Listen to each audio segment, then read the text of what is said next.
जे काय शिकलो त्याचे प्रॅक्टिकली आपल्याला बघायचं आहे की ही एक आपल्याला सिलेंडर आकाराची टाकी आहे. या सिलेंडर आकाराच्या टाकीमध्ये टोटल पाणी किती मावतंय हे शोधून बघायचं आहे आपल्याला.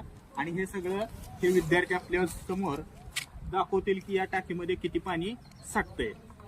बघा टेप टाका. ही याची आपण हाईट मानूया. किती येते बघा, 250 सेंटीमीटर. त्यानंतर एकतर आपण डायमीटर किंवा रेडियस आपल्याला माहिती असायला लागते. तर सिलेंडरचं आपल्याला काढायचं असेल तर डायमीटर किंवा रेडियस. तर आपल्याकडे काय आहे बघूया आपण. 90 सेंटीमीटर. काय आहे, डायमीटर का रेडियस? डायमीटर आहे.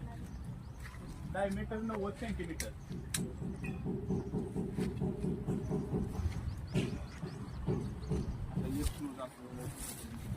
सोडवायला लागेल.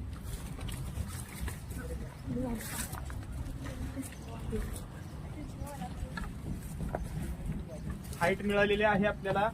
त्यानंतर डायमीटर मिळालेला आहे. असं सोडवायला लागेल, तिथं दाखवा. असं झूम कर.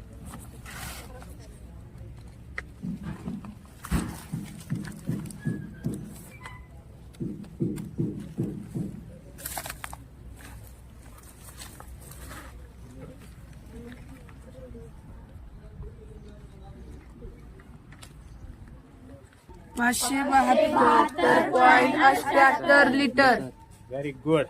म्हणजे बघा या सिलेंड्रिकल या हौदामध्ये 572 लिटर पेक्षा जास्त पाणी मावतंय. धन्यवाद.